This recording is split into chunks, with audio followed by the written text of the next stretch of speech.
بسم اللہ الرحمن الرحیم۔ شروع کرتی ہوں اللہ کے نام سے جو بڑا مہربان اور نہایت رحم کرنے والا ہے۔ یہ دنیا تب تک جنت ہے جب تک آپ کے والدین زندہ ہیں۔ خدا کی جنت دنیا میں کبھی دیکھنے کا شوق ہو تو فقط ایک بار اپنی ماں کی گود میں کبھی سو کر دیکھنا۔ حضرت علی رضی اللہ تعالیٰ عنہ نے فرمایا، مصائب کا مقابلہ صبر سے اور نعمتوں کی حفاظت شکر سے کرو۔ یاد آیا کچھ؟ کوئی بھی انسان اتنا پیار اور خیال نہیں رکھ سکتا جتنا آپ کے والدین رکھ سکتے ہیں، سوائے ماں کی گود کے۔ یہ میڈیسن آپ کو کسی بھی ہسپتال، ڈاکٹر اور میڈیکل سٹور سے نہیں ملتی۔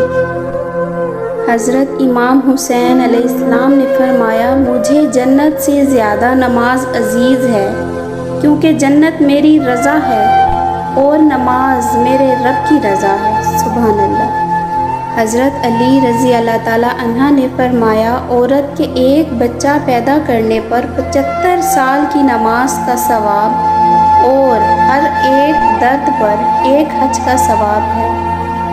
منافق جب کسی کو گرانا چاہتا ہے تو اسے دھکا نہیں بلکہ سہارا دیتا ہے۔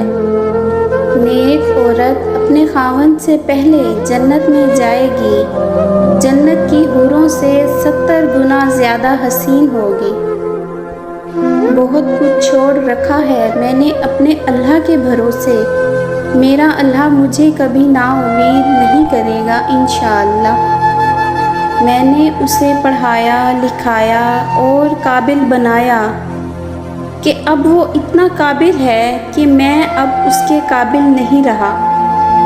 فرق تو کافی ہے تیری اور میری تعلیم میں، تو نے استاد سے سیکھا ہے اور میں نے حالات سے۔ اگر جنت میں اپنی مرضی کی زندگی گزارنا چاہتے ہو تو اس دنیا میں اپنے اللہ کی مرضی کے مطابق زندگی گزارو۔ غرور کس چیز پر؟ دنیا کے سارے راستے قبرستان کی طرف جاتے ہیں، چاہے وہ امیر کے محل سے نکلتے ہوں یا پھر غریب کی جھونپڑی سے۔ رسول اللہ صلی اللہ علیہ وآلہ وسلم نے فرمایا، سخی آدمی اللہ سے نزدیک ہوتا ہے اور جنت سے نزدیک ہوتا ہے، مگر دوزخ سے دور ہوتا ہے۔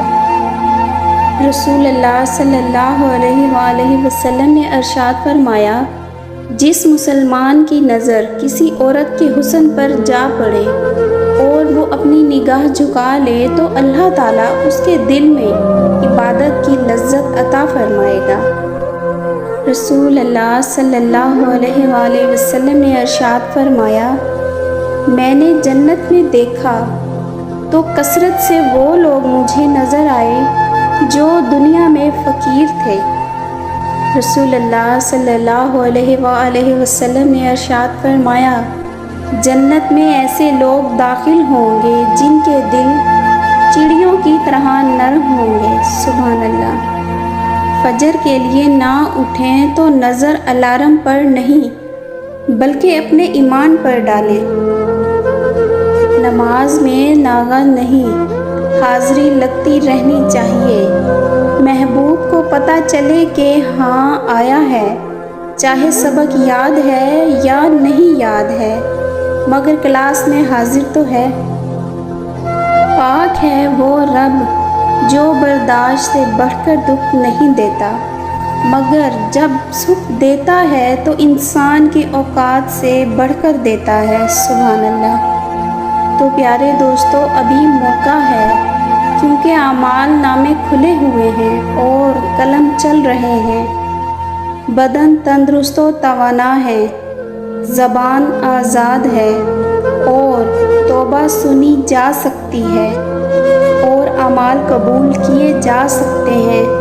تو پیارے دوستو، دیر کس بات کی؟ اللہ تعالی ہم سب کو نیک اعمال کی توفیق دے، آمین۔